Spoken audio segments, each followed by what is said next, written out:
ilmu agama akan mengawasi kita. Sebelum makan, sebelum minum, sebelum berteman, sebelum mencari pendapatan, maka ilmu agama akan berbicara dengan kita. Ini boleh atau ini tidak boleh. Oleh karena itu, ulama mengatakan kita lebih butuh terhadap ilmu agama ini daripada makanan pada saat sangat lapar, air pada saat sangat dahaga, dan juga tempat tidur pada saat kita sangat capek. Ghazwa TV, media dakwah masa kini. Assalamualaikum warahmatullahi wabarakatuh. Innal hamdalillah nahmaduhu wa nasta'inuhu wa nastaghfiruh wa na'udzu billahi min shururi anfusina wa min sayyiati a'malina. May yahdihillahu fala mudilla lahu wa may yudlil fala hadiya lahu. Ashhadu an la ilaha illallah wahdahu la syarika lahu wa ashhadu anna Muhammadan 'abduhu wa rasuluhu la nabiyya ba'dah. Ya ayyuhalladzina amanu taqullaha haqqa tuqatih wa la tamutunna illa wa antum muslimun.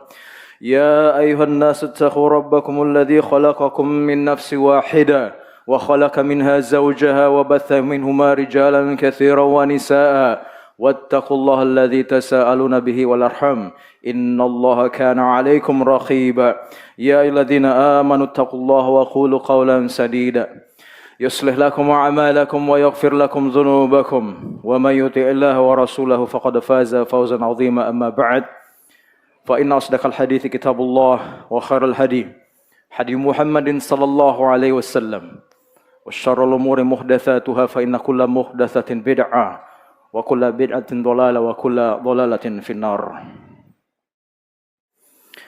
Ma'asyiral muslimin rahimakumullah.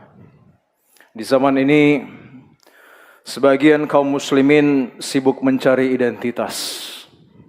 Namun ironisnya mereka mencarinya di luar Islam. Mereka ingin terlihat modern, ingin terlihat relevan, ingin diterima oleh dunia. Sampai mereka tidak sadar bahwa mereka meninggalkan ciri khas agamanya sendiri, meninggalkan simbol agamanya sendiri. Padahal Islam tidak pernah meminta kita menyerupai orang lain untuk dihormati. Justru Islam memerintahkan kita berbeda karena kebenaran. Dan simbol Islam, syiar-syiar Islam tidak lahir dari ikut-ikutan, tapi dia lahir dari ilmu yang benar dan amalan yang lurus. Saudara-saudaraku sekalian, simbol Islam atau syiar Islam bukan dibangun dari klaim, tapi dari konsekuensi ilmu. Islam tidak pernah memulai dari branding, melainkan dari ta'lim, lalu amalan, lalu zuhur al-athar.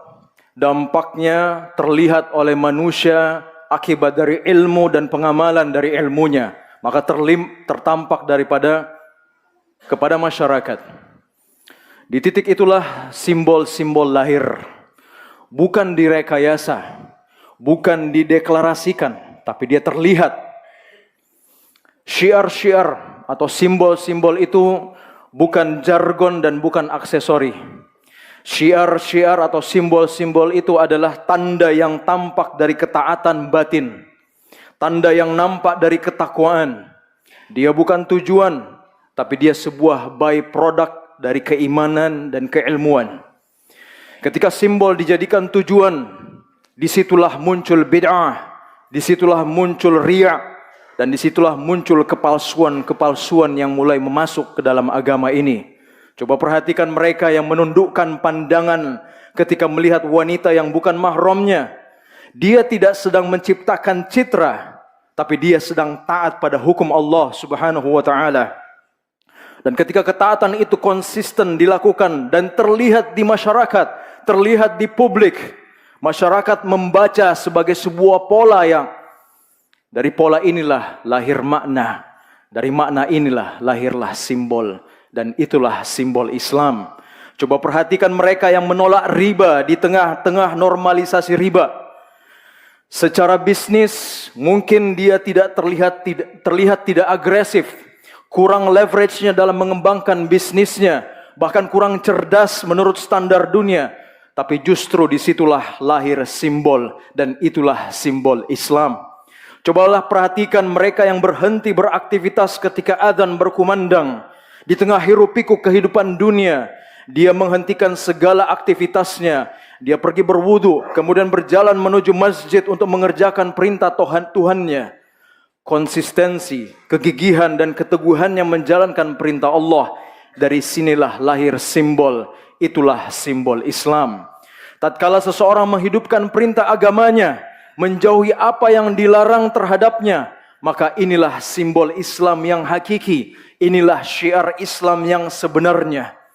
Saudara-saudaraku sekalian, simbol-simbol Islam lahir dari ilmu agama yang dituntut secara konsisten dan berkala.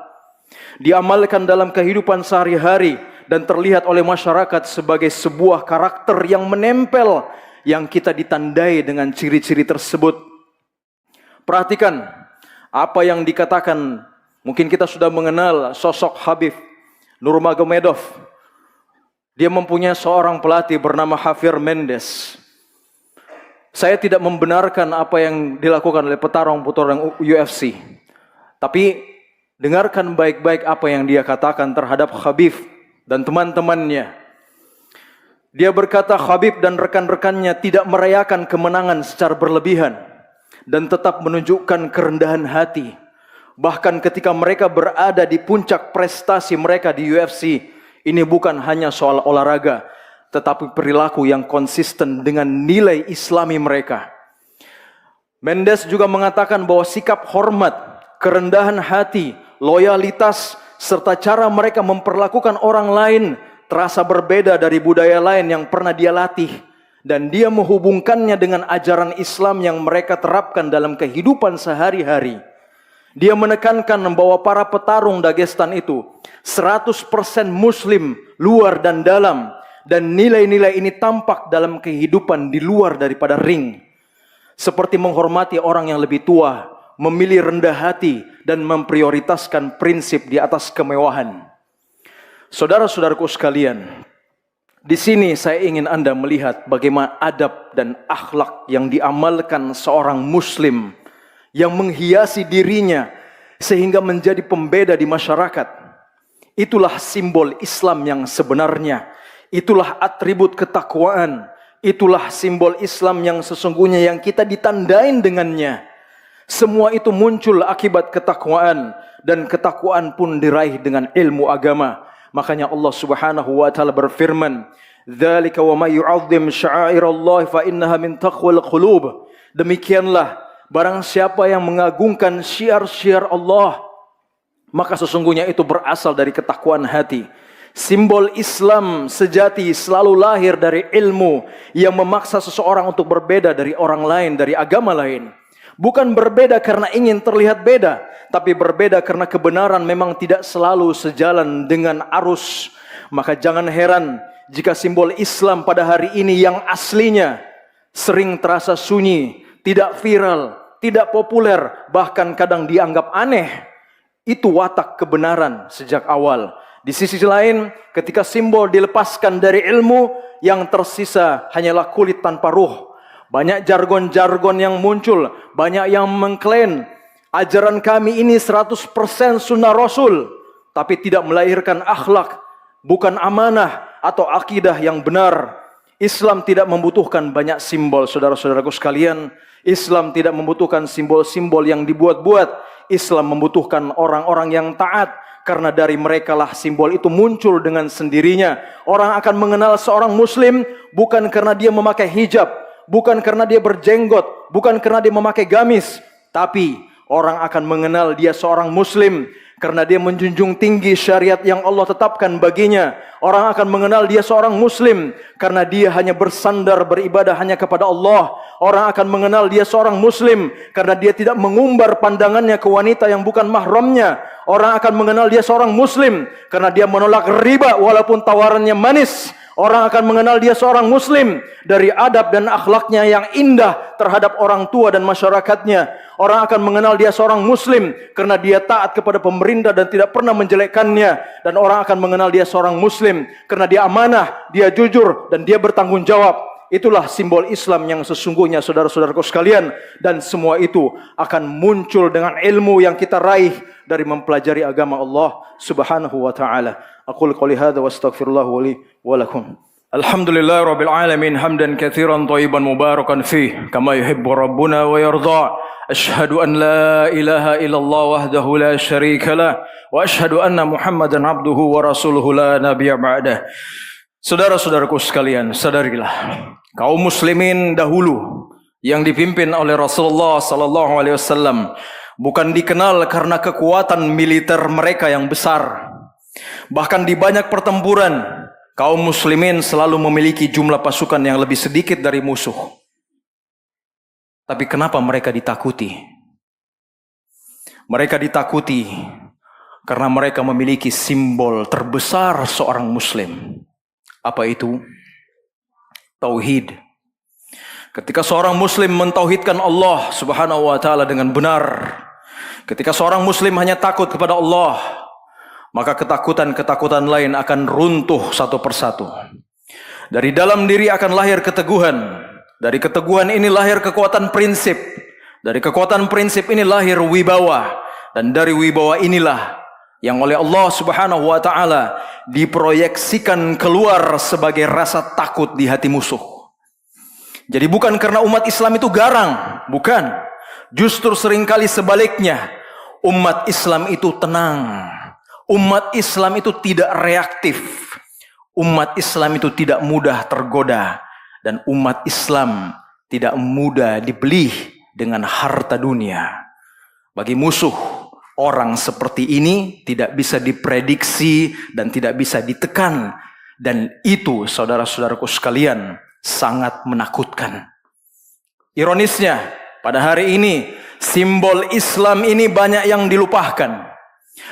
Bahkan dilecehkan orang Islam itu sendiri. Tatkala Rasulullah SAW diutus untuk menyebarkan kalimatut tauhid, maka ada sebagian orang yang malah mencoba untuk meruntuhkan misi dakwah yang dibawa oleh Rasulullah SAW. Itulah mereka orang-orang yang mengusung nilai-nilai toleransi tapi kebablasan dan tidak pada tempatnya. Toleransi diajarkan di dalam agama ini, tapi tidak seperti yang dipraktekkan oleh sebagian orang tatkala mereka ridho terhadap praktek-praktek kesyirikan.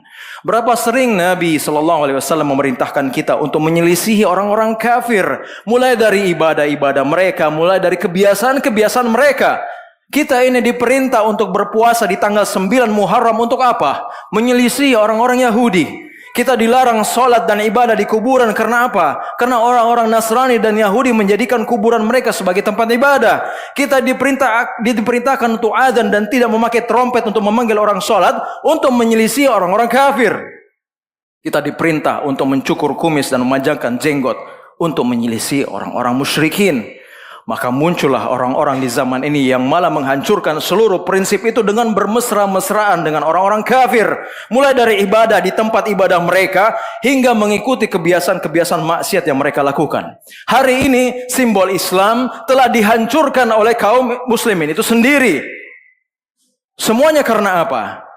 Karena tidak adanya ilmu. Tidak memiliki ilmu.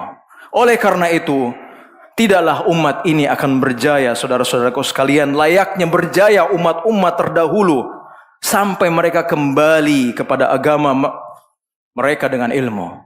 Kembali kepada agama Allah. Tanpa ilmu, kerusakan akan selalu terjadi. Dan tanpa ilmu, manusia akan senantiasa berada dalam kegelapan.